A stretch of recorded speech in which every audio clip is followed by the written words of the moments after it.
Good morning, good afternoon, good evening, wherever you are in the world. Welcome back for another episode of FDG-TV. It is now, we're officially, I think, halfway through the conference, or at least according to my production notes, we've hit that point anyway. Crazy, can you believe it? I mean, it's always very difficult to maintain an understanding of time and space whenever you're at a conference, and now, with time zones and all this online stuff, makes it even harder. I'm Tommy Thompson, your host for the week, alongside, of course, my wonderful co-host, the Vice President of telling everyone to come to Atlanta, and Sullivan. Hey Tommy, how's it going? I'm good. How are you? Cat ears are back in action. Yes, I don't know if you can tell, but these light up. Yeah. All right, well, yes, you should come to Atlanta, Tommy. I mean, sure. Why not?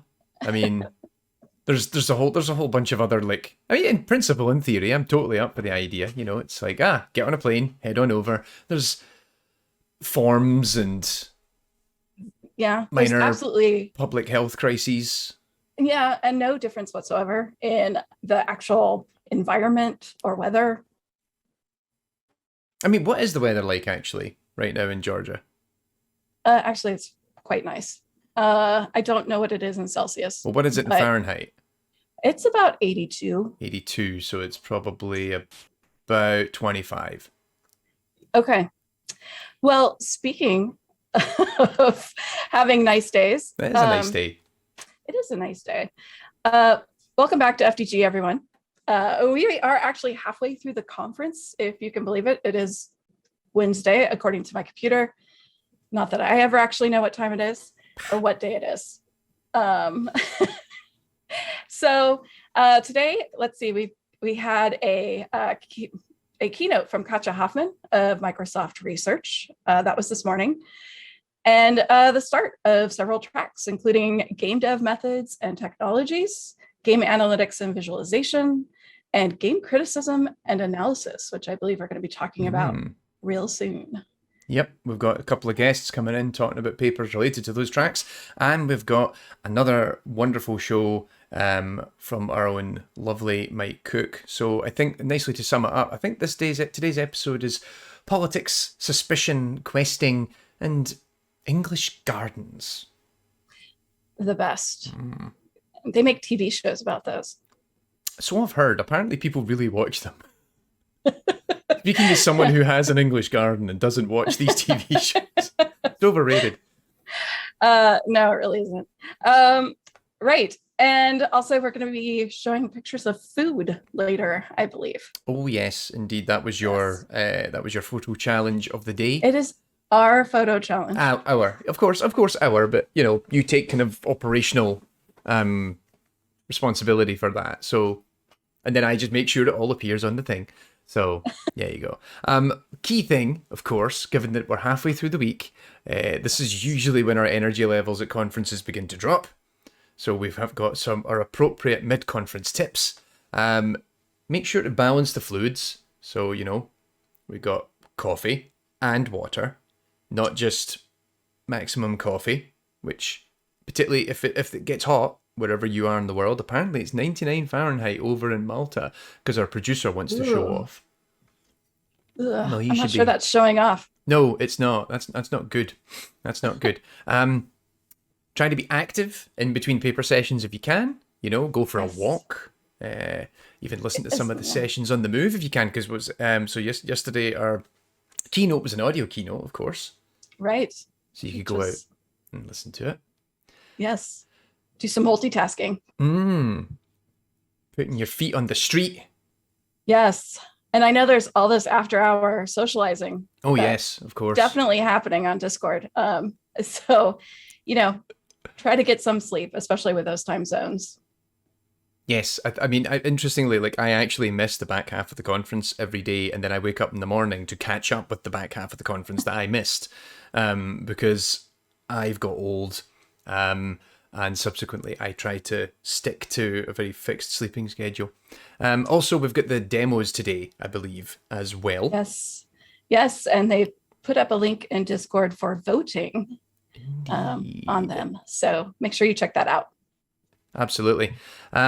I think the only other so I think we've actually covered all the bits of advice we wanted to give. I did like the bit, I'm just going to read this from our production notes, was Mike said if you're short on intro ideas, you could actually look up like 1 to 2 exercises / stretches for doing at a desk and walk the audience through it on camera. No one wants to see me doing a downward dog in front of this setup. Gotta be honest with you. Well, I think it was actually to balance the fact that we did talk about biscuits for at least 10 minutes yesterday. Well, you didn't know that. As far as the world is concerned, we only talked about biscuits for about 45 seconds. But yeah, we that was a lot of cuts. Alrighty. All right. Will we bring on our... Oh, go ahead. Will we get ready? Well, I was just about to ask you. Shall we get ready for our first guest? Absolutely. We're so in sync. We're finishing each other's... sentences today. What's the key to good comedy? All right. Timing. Alrighty. Getting ready for our first guest. We're in the middle of bringing in our guest into the chat room. At the same time, poor Anne's kind of having a little meltdown at how bad that last joke was. And so now, through perfect editing, without further ado, let's bring in our first guest of today. Please give a warm welcome to Mel Stanfill. There's a lot. There will be applause in post. Don't you worry. All right. Yes, and honking as well. Yes. Hello, Mel. This is Mel Stanfill from University of Central Florida, who is next week going to be an associate professor. Congratulations. Thank you. That's so extra awesome. applause for you in post. Yes. Well deserved for sure. So first of all, welcome to FDG and FDG-TV. Not that you are exactly a newcomer to FDG. You tend to write papers for FDG, I believe, about pretty much every year. And you seem to win a lot of awards too, I'm noticing, including on this paper, which is an honorable mention. But your research is generally in fan studies and queer studies, as well as race and gender studies. Can you talk a little bit about how your research overlaps with games and game studies? For sure. And, for the last 3 cycles, I've been a co-author on papers that have, fortunately been very well received, and I'm grateful for that. And usually the role that I've been playing in those is to talk about audience reception and sort of thinking about fans of games. Or also an area of research that I have is media industry studies and labor. And so, the paper from last year, my role was to sort of write the heavy lifting on the labor theory, right? And so I think that I work in new media and digital media, broadly construed. And I think, while I don't ever tend to write about games without adult supervision from someone who's like a more expert in games, I can contribute because I'm in these closely related fields. Right. So I think it's worth addressing. First of all, let's talk a little bit about the paper itself, give you kind of an overview for people tuning in. So this paper is called Orange is Sus, Among Us and Political Play. And to address the elephant in the room as to who is the responsible adult who's kind of game literate, who was participating in this. So Mel has authored this alongside Anastasia Salter and a certain Anne Sullivan. Definitely Anastasia was the adult in the room. The thing is, all of us, every time we write a paper together, none of us feels like we wrote it. Like we all feel like the other people did all the work. This is the sign of a true partnership, that like it is greater than the sum of its parts. So just the paper appears and you're like, I contributed to this somewhat, but this is great. We have a paper. Yes. I do love when that happens. So to kind of dig a little bit into the paper, it's on Among Us, of course, very popular game in recent months, and it draws not just analogies, but direct connections with issues of mistrust and disinformation tied to both the 2020 COVID pandemic, you might have heard of it, as well, of course, as the US elections, which, if you're not based in the United States, you might also have heard of that. And that was a hot topic, certainly, for a little while. So let's get into this in a bit more detail. There's a lot of points in the paper. It's a little difficult to dig into without a kind of full understanding or appreciation of some of it. So let's start a little high level, I guess. What do we mean when we refer to the idea of political play? Well, it's a couple of things, right? And so historically, there's been this idea of persuasive games, and that games might be, advertisements for candidates, right? The sort of Ian Bogo's what he was talking about. And it's not what we're talking about, but we're thinking about it in terms of how are games speaking to political moments, and how are games picked up into electoral politics specifically, but also activism, right? Because one of the cases that we talk about is these Twitch live streams that are to raise money for causes like preventing evictions or something like unemployment.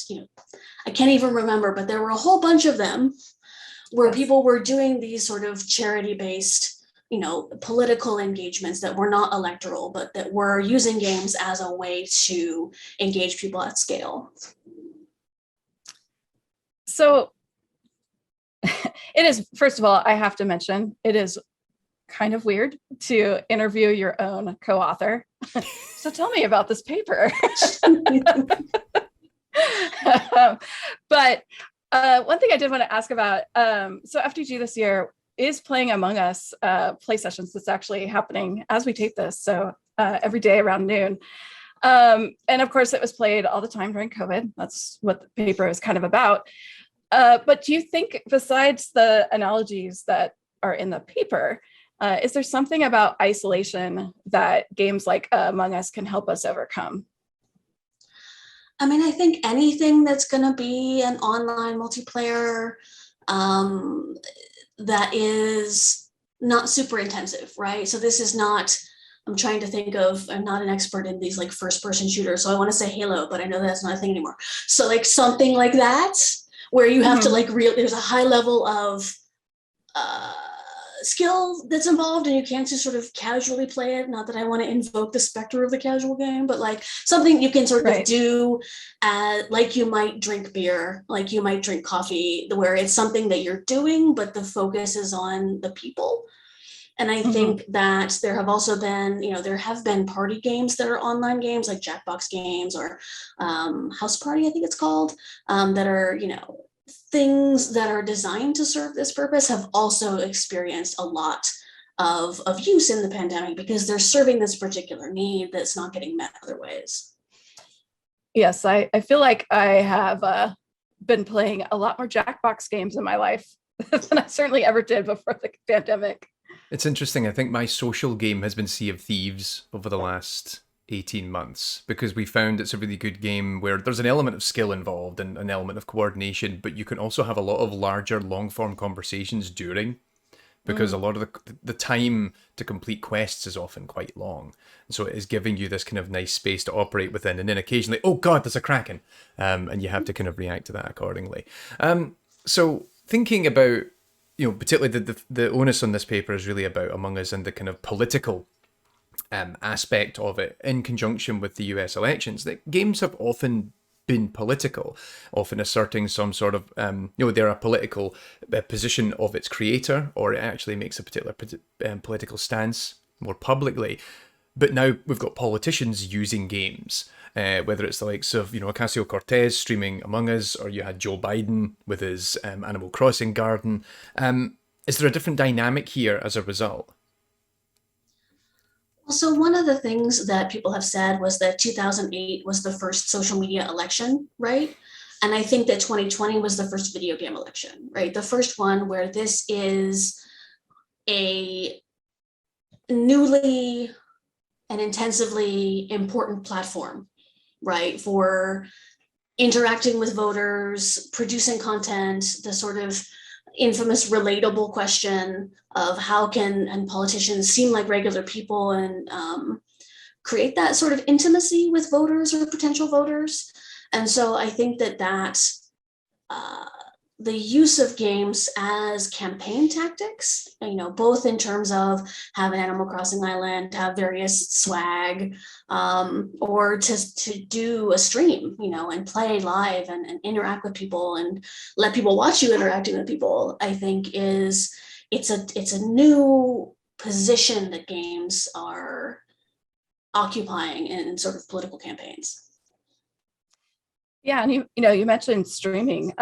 What is the role that Twitch has played in all of this? I feel like there's been a number of decisions that Twitch has been making that prohibits some behaviors from some, but not others, and gives rise to other behaviors. So, can you unpack that a little bit for us? Well, I think, games as a spectator sport has existed for a while, but I think the rise of streaming and the sort of the convergence of watching other people play games and like the influencer model that like a particular streamer is a person that you watch for their content is shifting, right? How people are using games as platforms for all kinds of persuasion, right? Whether that be, we've seen uses of games for political recruitment to far-right causes, right? We've seen them in the use that we're talking about in this paper. This is sort of strictly electoral use. And I think the ease of the platform and the sort of the rise of this as an existing entertainment form that can then be capitalized upon is, I think, what enables these more political uses. Yeah, like speaking of, like there's a big portion of that paper is dedicated to, the streams of Among Us by Alexandria Ocasio-Cortez. Do you see this then as a watershed moment in terms of the application of games within political discourse? Do you think that that's a good idea? Do you think subsequent this is actually a watershed moment for continued use of political play or against it? I think that there's a current crop of politicians who came up playing games, right? And it's not, one of the things that we mentioned here is this sort of infamous moment from the 2016 election when Hillary Clinton said, "Pokemon, go to the polls," right? And it's just like everyone was extremely critical of that, rightfully so, because it was disingenuous, it was forced, it was trying to capitalize on the thing that everyone was doing. And I think that as we increasingly, we still have a gerontocracy, right? Our government in the US and many places is still run by people who are much older than the average of the population at large. But as we have increasingly more politicians in their 20s, in their 30s, and as those people then become people in their 40s and so on, that position that games are just a regular part of a thing that you do, just as you might, do other kinds of leisure. We had a president who played golf all the time, right? And we might have a president in the future who plays video games all the time. And so that shift of the sort of routinization, the normalization, the ways that this is built into how people are presenting themselves as they're crafting their candidate persona, I think is here to stay.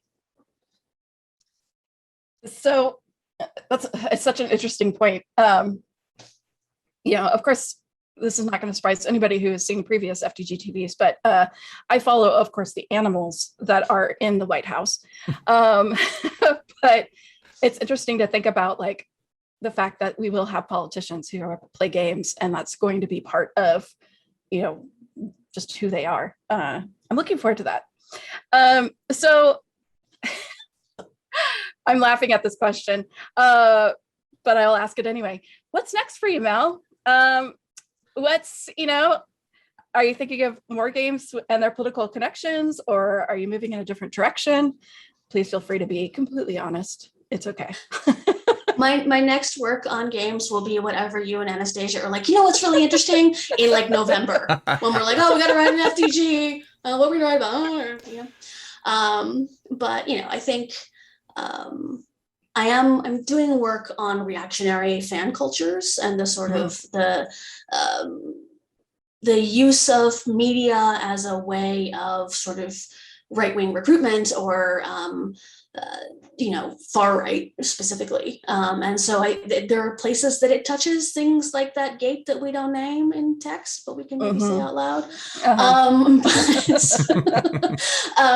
I think that those are places where the work on games is going to be essential to the work that I'm doing on fandom and audience cultures in general. But I'm interested to know what's next. You're going to tell me. Okay. I have some ideas. So there's some stuff going on right now that might be real interesting. to the games. Hey, you know what? Study I study labor. I bet that's what you're thinking about. That is what I'm thinking about. So, okay. All right. Well, we won't go down that. Perfect. All right. I'll see you next year. FDG. Excellent. What I can do now is I can just wrap up this part of the show, and I'll leave you two to go away and start planning the next paper while I'm over introducing the next segment. Mel, thank you very much for joining us. I hope you have a great remainder to your day. Thanks for having me. Catch you later. Alrighty. And we're back. That was Mel Stanfill with the paper Orange is Sus Among Us in Political Play. Key thing to mention is that this paper is actually going to have been presented before this episode of FDG-TV airs. That's just the reality of just having slightly shoddy production people. So that's actually that will have ran at 6 p.m. BST, but also at 1 o'clock Eastern Time, 10 a.m. Pacific. I am actually really interested in that paper in particular, because one of the things that happened was there's a discussion rather of the trend and popularity of Among Us in context of the pandemic as well as the election. And one of the interesting things I didn't know was actually that the overall active Steam players of Among Us has really tapered off in the last 6 months or so. And I wonder, whether or not that's something that is as a reflection of everything else that game has died out. But moving on. It's time for the next segment, the bit that you're all looking forward to. Of course, you look forward to all of our guests, but you also look forward to this as well. Best Paper Watch will return, and this time we're going somewhere very special. Mike's mum's garden.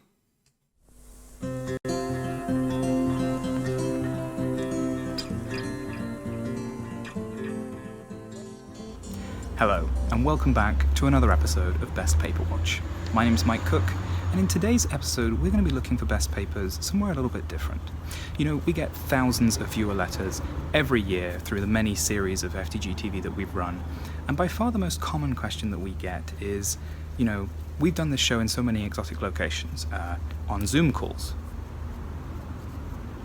And what people want to know is, if I can't get to such exotic places, is it still possible for me to find best papers in the places around where I live?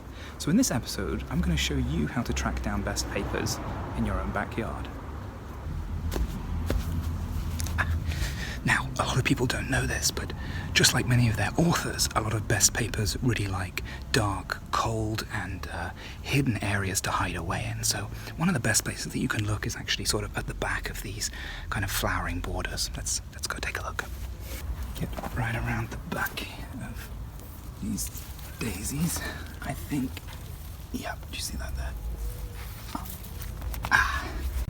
And there we have it. Now, of course, the exact best papers that you'll be able to find in your garden will depend on things like the flowers that you've got planted there, the soil type, temperature, humidity, that sort of thing. But the one that we found today is quite special indeed. It's increasing player engagement, retention, and performance through the inclusion of educational content in a citizen science game. So what the authors have done in this paper is they've taken a citizen science game, the kind of game that you use to solve scientific problems by getting people to sort of play simpler games, and in this case it's one about genome sequencing. Can you transform a sequence of genes into another sequence? And what they've done is they've asked, how do we actually convey knowledge to the player so that they understand the kind of science behind what's going on and so that they can actually play the game. So should we just have a text-based tutorial? Should we play them videos, for example? And not just what type of information do we give them, but how do we give it to them? Do we give it to them all at once in one big info dump, or do we drip knowledge to them every time they complete a challenge, for example? And it's backed up with these very thoughtful studies and extensive appendix as well. And it's interesting not just if you're interested in citizen science, but if you're interested in tutorialization in general. How do we teach players how to understand a game? So I'm really thrilled by this find today, an excellent best paper that we managed to drum up in our own back garden. So I hope you'll have a rummage in your local parks, maybe your own garden if you've got one. And of course, don't forget to check out the FDG website in order to find the conference schedule, to see when talks like this paper are being presented. And don't forget to tune in to FDG TV, of course, for the rest of this conference week. And I'll see you in tomorrow's episode.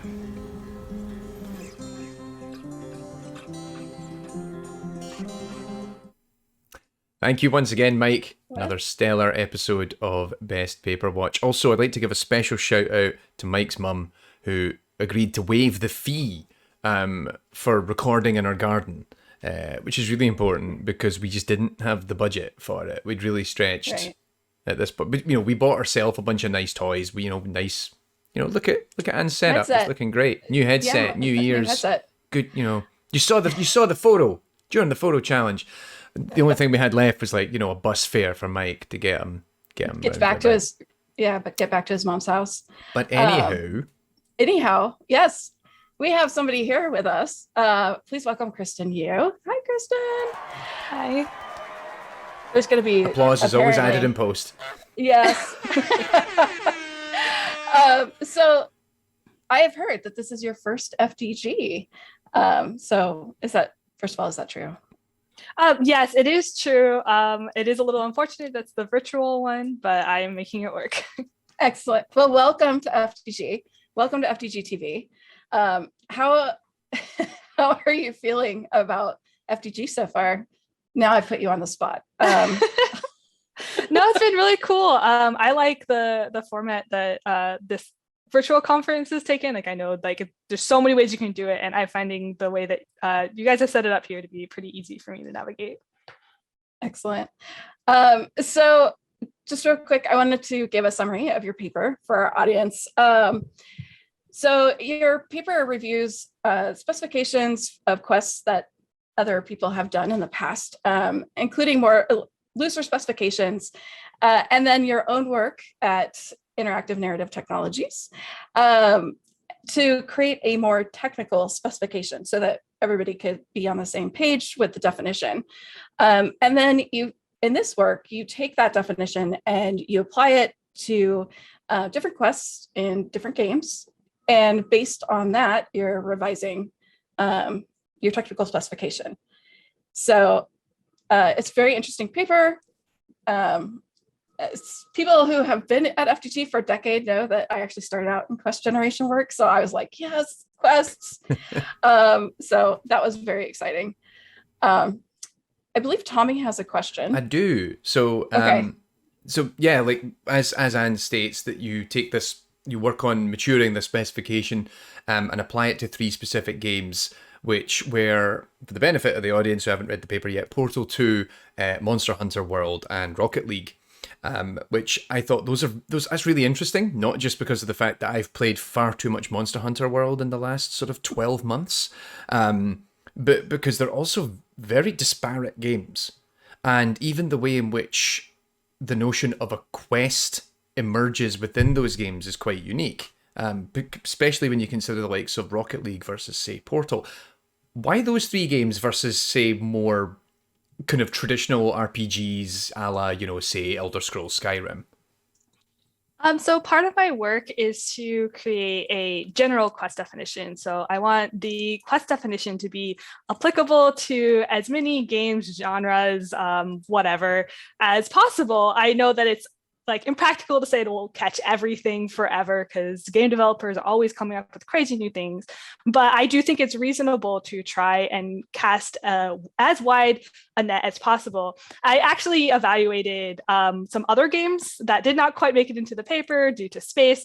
And I put Portal 2, Monster Hunter World, and Rocket League in the paper because to me, they showed the most interesting kind of weaknesses of my original quest definition before I had a chance to make some modifications to make it more general. So it's interesting how, you're trying to define quest, which, part of the paper is talking about how there isn't a great definition, or it's not that there's not a great definition. There's just a lot of great definitions and they don't always agree with each other. And in the past, quests have really been used, focusing on storytelling elements, especially work of Susanna Tosca. And, do you think that's because quests is a term that's traditionally used in RPGs and role-playing games? And, does that storytelling aspect show up in your own work, or are you really trying to separate the two? So I think part of part of maybe the bias from 10, 15, 20 years ago is quests were only in RPGs, but I think in the modern video game landscape, quests are being added more and more because other genres of games are borrowing RPG elements. It's really common to see like a battle path where you progress through it, and that's straight up a skill tree they lifted from like RPGs. And it's because those kinds of mechanics feel good. And I think that these other genres are learning and adding quests because they find that it provides a decent enough incentive. People are used to the model. So just because quests have been usually associated with RPGs doesn't mean they have to be associated with RPGs. And of course, RPGs are also known for their narratives, right? This crazy story, the hero's journey that the player goes on. I'm not saying that quests always have to have narrative. Actually, in part of my model, quests are part of the reward, which is a unique thing to my quest definition.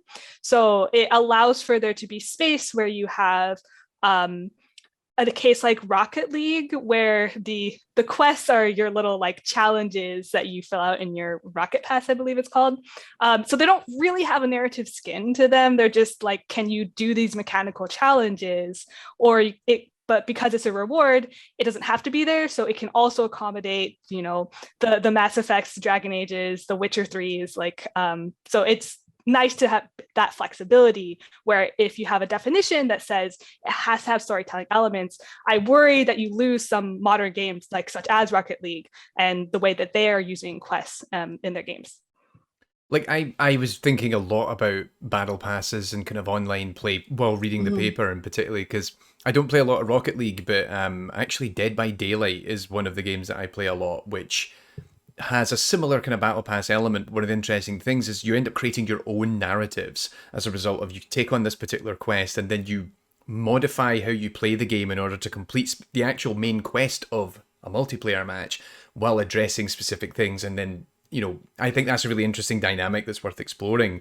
But coming back to your paper, the notion of, this is a definition for a quest, and any definition that we're coming up with, especially in kind of games literature, these are living, evolving things. And you even acknowledge that in your paper by comparing your definition versus some existing ones in the literature. Is there a game at present that you suspect would require you to revise or expand that quest definition? Have you seen a game on the horizon where you think, oh no, if we start looking at this, we're going to have to take it back to the drawing board? Actually, I would kind of argue that my paper already kind of highlights some areas where my definition has a few limitations that I would like to address in future work. So Monster Hunter World is actually really difficult to model because it has all these optional tasks that are sometimes non-obvious to the player. Like Monster Hunter players are trained that there's like breakable parts on the monsters, but like to somebody who's never played Monster Hunter before, they're like, I don't understand.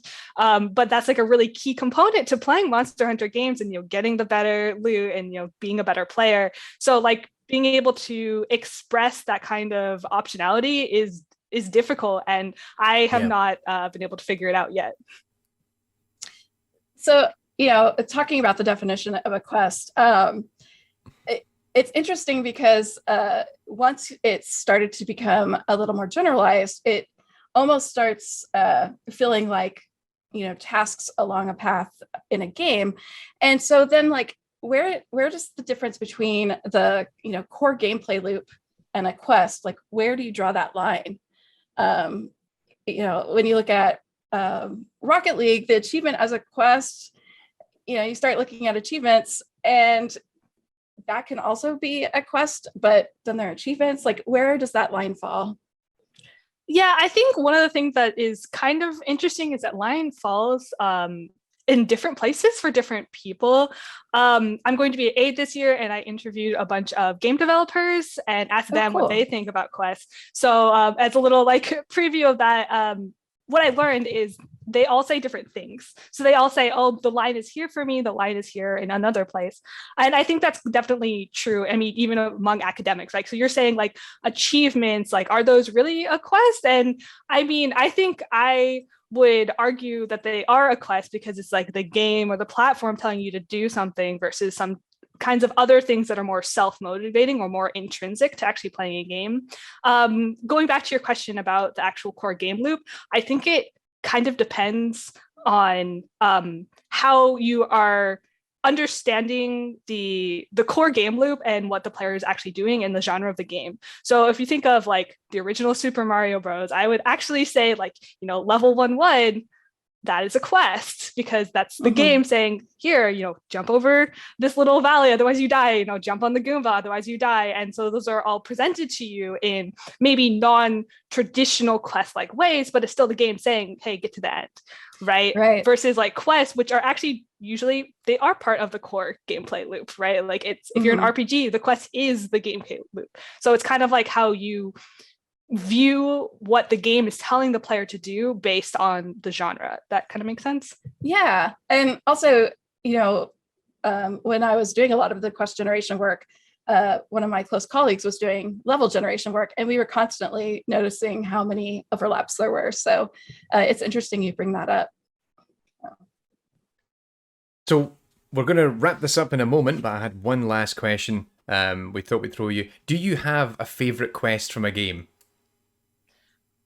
So my favorite RPG series is the Dragon Age series that they make at BioWare. I have a particular soft spot for the like ballroom quest that they have in Dragon Age Inquisition. It's so interesting to me because the entire game is this kind of like high fantasy, like hack and slash, you're just killing enemies and looting bodies, and then they basically made all these bespoke mechanics so you can like curry court favor and like go like dance with different nobles just like randomly in the middle of my like hero's journey, like I'm going to kill a bunch of things game. And it's just crazy to me that one, they decided to do that in the first place, and two, they actually like pulled it off really well in my opinion. So that's my favorite quest. I like that you had that answer just ready to go. It's like just in case someone was going to ask you. Well, I think about quests a lot. So. As you do, clearly, judging by the work.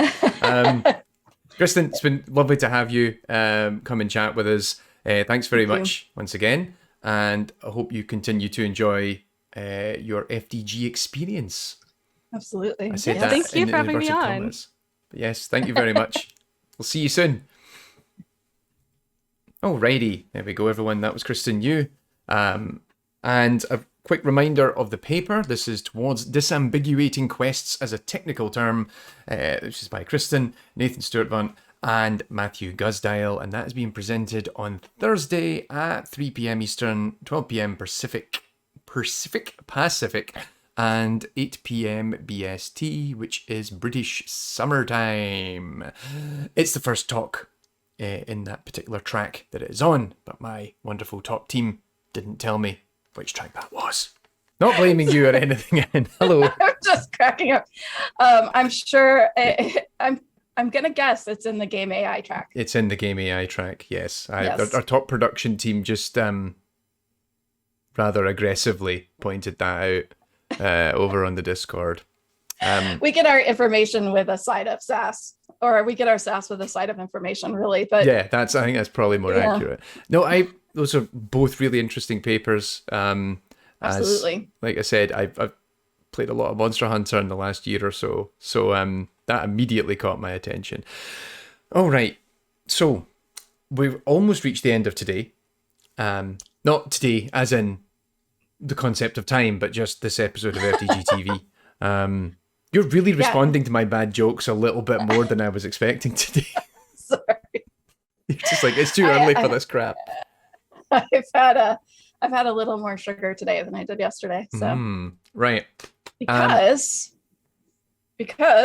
I was preparing for this photo challenge for today, in which we are looking at everybody's banquet. So FDG, if you don't know, every year, I believe every year, we're going to say every year, has a banquet in which we all come together, we have a lovely meal, and it's something that tends to be looked forward to.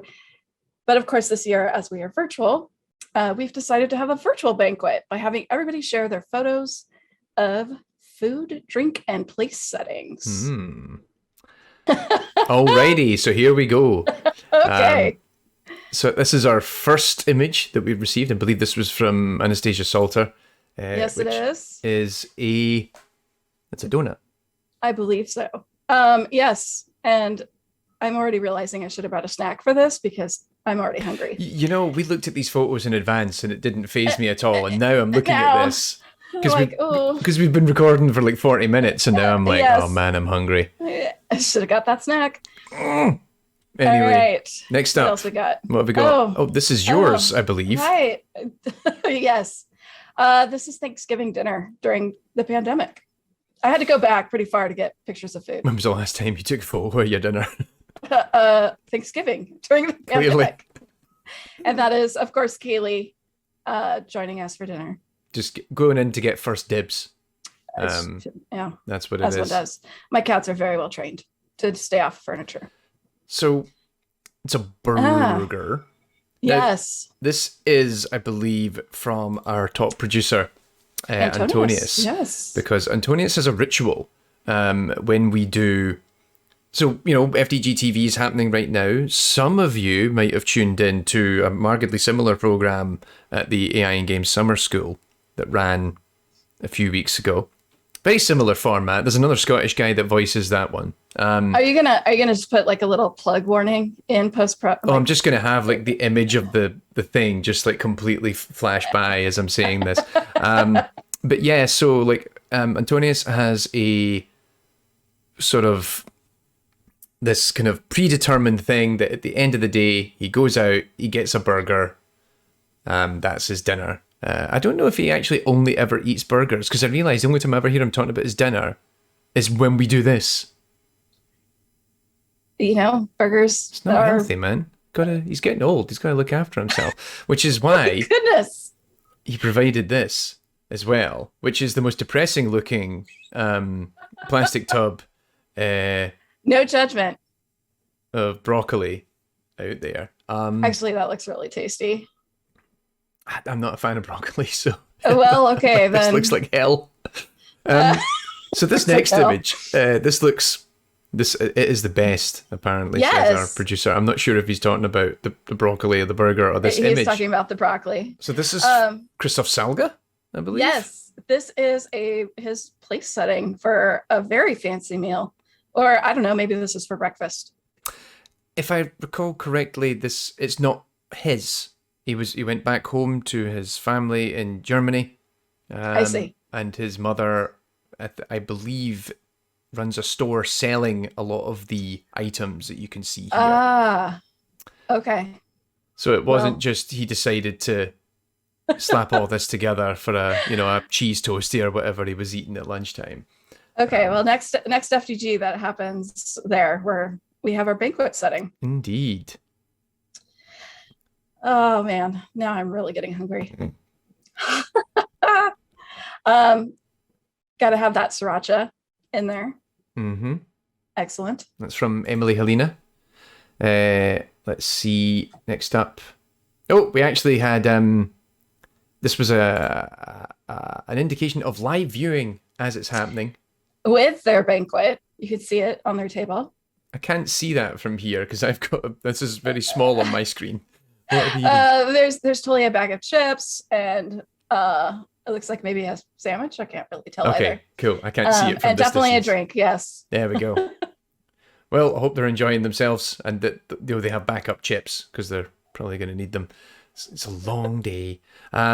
Next up, let's see. Oh, it's like a frappuccino of some sort, I believe. Yeah. Iced coffee. Excellent. An iced coffee drink of some type.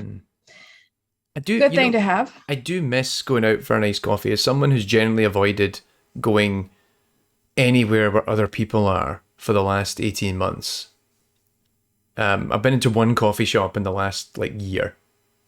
Well, as somebody who has avoided going places where people are for the last X number of years, that is equal to the age that I am, I can tell you can make iced coffee at home.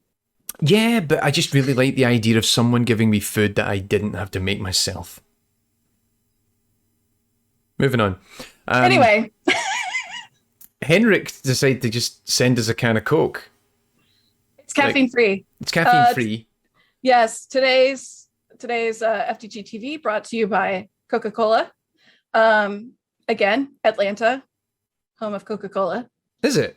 I didn't know Yes, that. it is. Yes. Also, I just wanted to point this out purely for logistics purposes. This is like a 6K image or something. This is actually, if I was to display this image at the size that it's been sent to us, it's bigger than the actual can of Coke.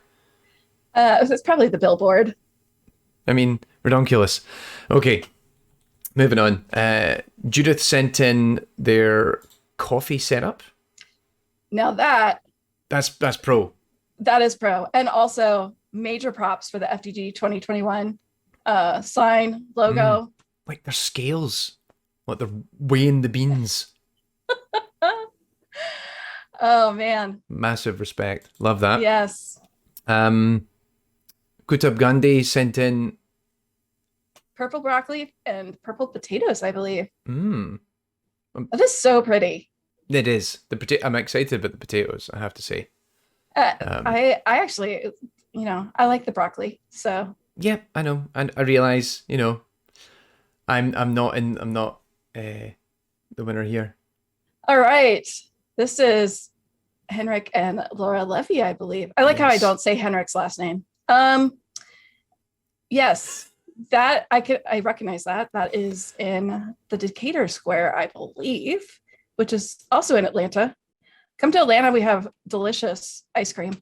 Given where it's at, I'm gonna bet that is Jenny's ice cream.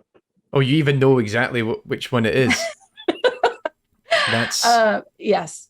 which also this is worth pointing out for any eagle-eyed viewers who are not based in Atlanta.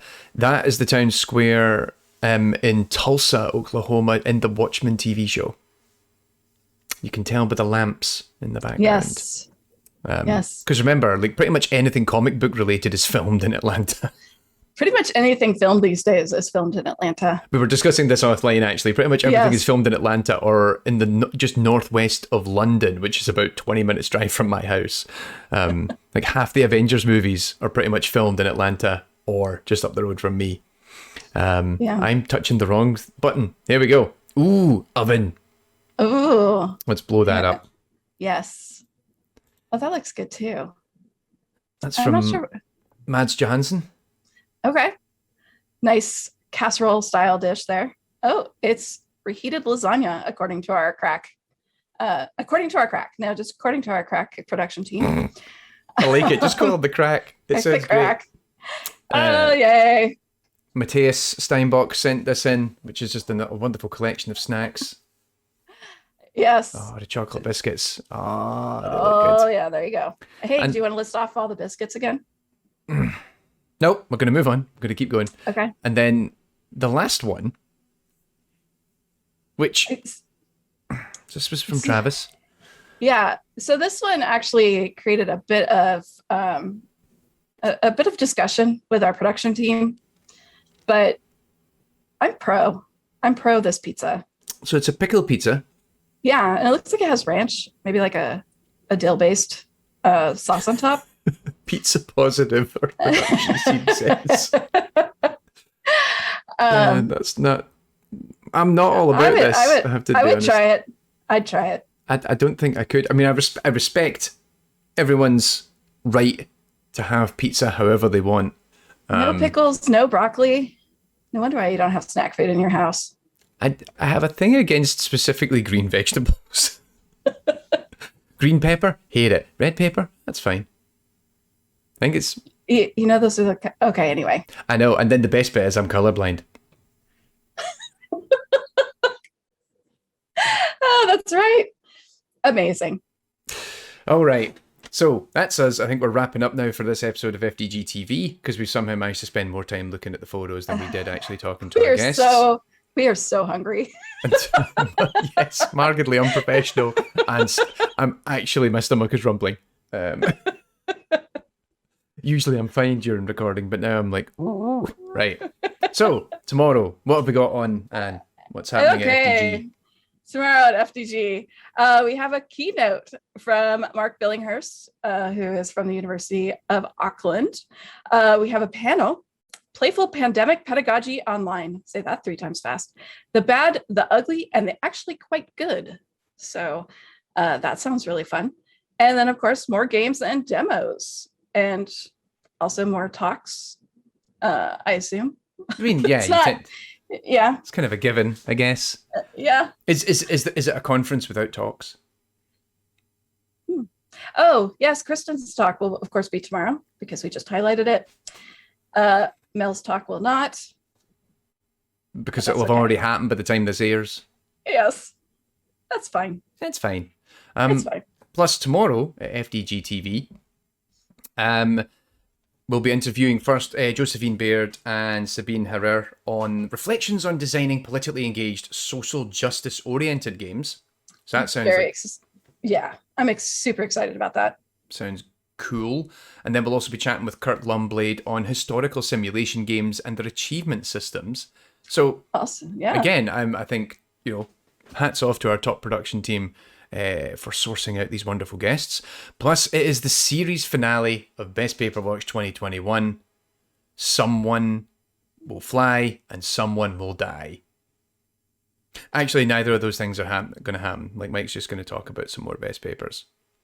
That's pretty much it. But it's going to be fantastic. We can't kill him off at the end of the season because that means one of us has got to do it. Oh no.